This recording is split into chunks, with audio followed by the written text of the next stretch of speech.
अस्सलाम वालेकुम एवरीवन, कैसे हैं जी आप सब लोग। उम्मीद करती हूँ सब खैरियत से होंगे। मैं भी अल्हम्दुलिल्लाह बिल्कुल ठीक ठाक हूँ। तो आज का व्लॉग मेरी सब बहनों के लिए, सारी ख़वातीन के लिए बहुत ज़्यादा इम्पॉर्टेंट है और बहुत ज़्यादा इंटरेस्टिंग भी होने वाला है, बेनिफिशियल भी होने वाला है, क्योंकि आज आप सब लोगों को मैं मोटिवेशन देने वाली हूँ सेल्फ़ केयर के बारे में कि किस तरह से आप सिंपल रहकर भी खूबसूरत नज़र आ सकती हैं। और सबसे बड़ी बात यह है कि खूबसूरत नज़र आना इम्पॉर्टेंट क्यों है। देखें जी, असल खूबसूरती जो है ना वो आपकी फेयर स्किन से या टॉल हाइट से या महंगे कपड़ों से, महंगे जूतों से नहीं, बल्कि आपके कॉन्फिडेंस से आती है। कॉन्फिडेंस वो चीज़ है जो आम से फीचर्स वाली ख़वातीन को भी अट्रैक्टिव और ख़ूबसूरत दिखा सकती हैं। आजकल आप देख रहे होते हैं ना कि कितनी डस्की स्किन टोन वाली मॉडल्स हैं, एक्ट्रेसेस हैं, जिन्होंने इस टाइम में फ़ैशन इंडस्ट्री को भी डोमिनेट किया हुआ है। तो ये सब किस चीज़ की बेस पर? अपने कॉन्फिडेंस की बेस पर। देखें, साफ़ सुथरा रहना या खूबसूरत नज़र आना कोई गुनाह नहीं है। इनफैक्ट सफाई तो निस्फ़ ईमान है। सो अपना ख्याल रखने में झिझक महसूस ना किया करें। और जी, यहाँ पे आज मैं आई हुई हूँ अपना चिन हेयर्स का लेज़र सेशन लेने के लिए। मेरी चिन पे ना हल्के हल्के 1-2 बाल थे, जिनको मैंने ट्वीज़र से प्लग करना शुरू कर दिया, उनको थ्रेड करना शुरू कर दिया, जिसके बाद उनकी ग्रोथ ज़्यादा होना शुरू हो गई।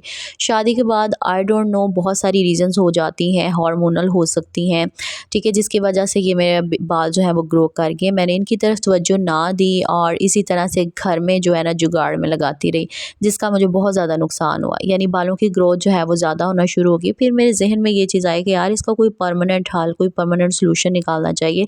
इस तरह से तो मैं तंग आ जाती थी कि अभी मुझे 2 दिन नहीं होते थे बाल प्लग किए और दोबारा से जो है वो फिर निकलना शुरू हो जाते थे। तो इनका एक ही हल है और वो है जी लेज़र। फेशियल हेयर्स आजकल बच्चियों के अंदर बहुत कॉमन है। हार्मोनल इश्यूज़ की वजह से वेट जब बहुत ज़्यादा बढ़ जाता है तभी हार्मोन्स डिस्टर्ब हो जाते हैं और फिर ये मसले मसाइल स्टार्ट हो जाते हैं। अच्छा, लेज़र कोई बहुत महंगी चीज़ नहीं है। मतलब जब आप सोच रहे होते हैं ना कि लेज़र करवाना, आपके जहन में आ रहा होगा पता नहीं बहुत ज़्यादा महंगे महंगे सेशंस लेने पड़ते हैं, बट बिलीव मी कि चिन का लेज़र एक सेशन जो है वो मुझे 2000 कॉस्ट करता है, ठीक है।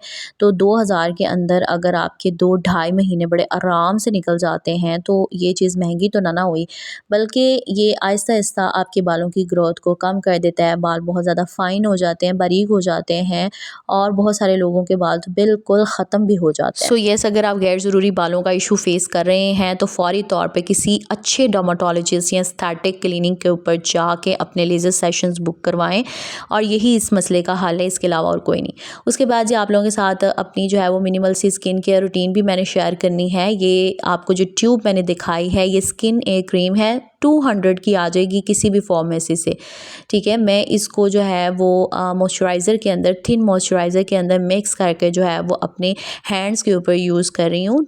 स्किन ए क्रीम के अंदर ट्रिटिनोइन होता है जो कि एंटी एजिंग प्रॉपर्टीज़ रखता है। यानी जो एजिंग के साइंस है ना, जैसे स्किन के ऊपर रिंकल्स आ जाना, पिगमेंटेशन आ जाना, ये उनको ख़त्म करता है। इन अदर वर्ड्स मैं ये कहूँगी कि जो महंगे महंगे रेटिनॉल सीरम्स आजकल मार्केट में आए हुए हैं, उनके अंदर यही tretinoin, it's a type of retinol, यही शामिल होता है। इसी को सीरम फॉर्म के अंदर कन्वर्ट किया होता है। तो अगर आपके पास एक कॉस्ट इफ़ेक्टिव, एक सस्ता ऑप्शन मिल रहा है तो व्हाई नॉट यूज़ करना चाहिए। अच्छा, एक चीज़ मैं यहाँ पे क्लियर कर दूँ कि ये जो स्किन रूटीन है ना, ये टीनेजर्स के लिए नहीं है। टीनेजर्स की स्किन तो वैसे ही बहुत खूबसूरत होती है, यानी ना तो उनके अंदर पोर्स का इशू होता है, ना रिंकल्स का इशू होता है, इस तरह के कोई मसले मसाइल। यानी उनकी स्किन थोड़ी एजिंग की तरफ जा रही होती है जो वो इस तरह के एक्टिव्स इस्तेमाल करें। उनको चाहिए कि वो सिंपल सी, मिनिमल सी जो है ना वो स्किन केयर करें, सिर्फ सन ब्लॉक यूज़ करें, मॉइस्चराइज़र यूज़ करें। खैर, इसके ऊपर मैं एक सेपरेट वीडियो बना दूँगी। ये जो मैं आप लोगों के साथ शेयर कर रही हूँ, ये 25 या 30 प्लस ख़वातीन के लिए हैं, वही इसको इस्तेमाल करें। टीनेजर्स बिल्कुल भी यूज़ ना करें, ठीक है। इसके अलावा जी, यही स्किन ए क्रीम जो है, इसको मैं किसी थिक मॉइस्चराइज़र, जैसे ये निविया क्रीम है, इसके अंदर मिक्स करके फेस के ऊपर भी यूज़ करती रहती हूँ। अच्छा, आपने ये बात का ख्याल रखना है कि जब आपने इस ट्रीटमेंट को स्टार्ट करना है तो बहुत थोड़ी सी अमाउंट आपने स्किन ए क्रीम की लेनी है और मॉइस्चराइज़र जो है वो ज़्यादा मिक्स करना है ताकि ये आपकी स्किन को बहुत ज़्यादा सेंसिटिव ना कर दे। अच्छा, इसके अलावा ये लोए की मेरे पास रेटिनॉल नाइट क्रीम है, कभी कभी मैं ये भी इस्तेमाल कर लेती हूँ। अच्छा, एक और चीज़ का आपने ख्याल रखना है कि जब आपने ये वाला ट्रीटमेंट स्टार्ट करना है तो फिर आपने दिन के टाइम सन ब्लॉक लाजमी यूज़ करना है। फॉर एग्ज़ाम्पल, आपने किचन में जाना है तो वहाँ पर भी मस्ट है सन ब्लॉक यूज़ करना, अदरवाइज़ आपकी स्किन पे रैशेज़ भी हो सकते हैं, रेडनेस भी हो सकती है, यानी सेंसिटिविटी हो सकती है। इसके अलावा अलावा जी अपने लिप्स को मॉइस्चराइज रखना भी बहुत ज़रूरी है, जिसके लिए वैसलीन एक बहुत अच्छा ऑप्शन है। रात के टाइम लाजमी तौर पर अपने लिप्स के ऊपर वैसलीन लगा के सोया करें, तो सुबह तक जो है ना लिप्स प्लम्प भी हो जाते हैं और सॉफ्ट भी रहते हैं। अच्छा आजकल जो ये स्किन एक्टिव्स यूज़ हो रहे हैं ना, जैसे कि ये रेटिनॉल हो गया, नाइसिनामाइड वगैरह हो गया, ये हमारे सेल्स की जो ग्रोथ है ना उसको तेज़ कर देते हैं, यानी नए सेल्स की जो प्रोडक्शन है उसको इंक्रीज़ कर देते हैं। आप ये नहीं कि आप कहेंगे रात को हमने लगाया है तो सुबह जो है ना फ़ौरन एकदम से एक चेंज आ जाए, नहीं, इसको कंसिस्टेंटली यूज़ करना है, तकरीबन 2 हफ़्ते के लिए, 3 हफ़्ते के लिए, ठीक है। और रिज़ल्ट्स आहिस्ता आहिस्ता आते हैं, बट फॉर श्योर आते ज़रूर हैं, ठीक है। बाकी जो एहतियातें मैंने आप लोगों को बताई हैं वो आप लोगों ने लाजमी देखनी है अगर आप इसको यूज़ करने वाले हैं तो। बाकी अगर आपकी स्किन सेंसिटिव है ना, तो पहले आप हाथों के ऊपर ये ट्रीटमेंट करना शुरू करें और देखें इसके क्या रिज़ल्ट्स आपको मिलते हैं। उसके बाद जो है वो फेस की तरफ शिफ्ट कर लीजिएगा। और इसके अलावा जो है हफ्ते में 1 से 2 दफ़ा होममेड मास्क वगैरह बनाकर आप स्किन के ऊपर यूज़ करें। अपनी स्किन का ख्याल रखें, अपने बालों का ख्याल रखें, अपनी बॉडी का ख्याल रखें।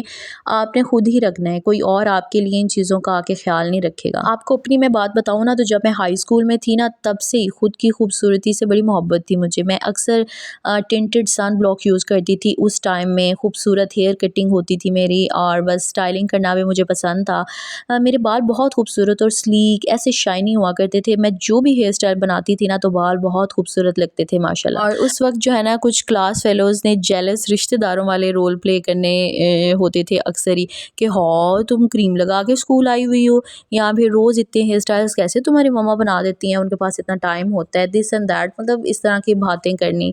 और इस तरह की बातों से मुझे ये फ़ील हो जाना जैसे मैं अपनी केयर अगर कर रही हूँ या ख़ुद को खूबसूरत बना रही हूँ तो ये चीज़ कोई गलत है, यानी सेल्फ़ केयर करना या सेल्फ़ लव करना कोई गलत चीज़ है। बट आज जब मैं उन क्लास फेलोज़ को देखती हूँ तो उन्हें बड़ी होश आ गई है।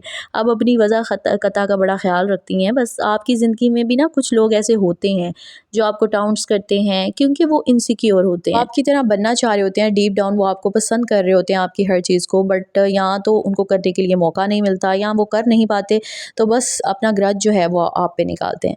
अच्छा, यहाँ पर कुछ लोग यही कहेंगे कि हाई स्कूल से जो है वो इतना केयर करने की क्या ज़रूरत पड़ेगी, तो यहीं पे मैं पकड़ लूँ इस बात को और आप लोगों को क्लियर कर दूँ कि भई बच्चों को साफ़ सुथरा रहने की, खुद का केयर करने की जो आदत है ना, वो आपने बचपन से ही डालनी है। जो चीज़ बचपन से उनके अंदर उनके सॉफ्टवेयर में पुट नहीं की जाती ना, फिक्स नहीं की जाती ना, वो बड़े बनते तक फिर उनके अंदर आती ही नहीं है। जिन बच्चों को शुरू से ही आप शौक नहीं देते हैं या फिर इतनी एजुकेशन नहीं देते हैं कि उन्होंने अपना ख्याल किस तरह से रखना है, तो वो उनको आदत पड़ जाती है गंदा रहने की, खुद को ना संवारने की। और फिर जब वो आप कह लें कि उस सर्टेन एज में जाते हैं जहाँ पे इन चीज़ों के बगैर गुजारा ही नहीं है, तो वहाँ फिर आपको एम्बैरेसमेंट होती है, आपको शर्मिंदगी होती है कि भाई आपने इनका ब्रॉटअप अच्छे से नहीं किया या फिर इनकी ग्रूमिंग अच्छे से नहीं की। अच्छा, आपके सबसे बेहतरीन जज आप खुद हैं। जब आप तैयार होते हैं या आपने किसी चीज़ के बारे में आप कन्फ्यूज़ हैं कि मैं अच्छी लग रही हूँ कि नहीं, ये चीज़ मुझ पे सूट कर रही है कि नहीं, ये मेरे लिए ठीक है कि नहीं, तो किसी से पूछने के बजाय ना खुद जाके मिरर के सामने, शीशे के सामने खड़े हो जाएं। खुद को खुद जज करें कि क्या मैं अच्छी लग रही हूँ, क्या मैं ठीक लग रही हूँ।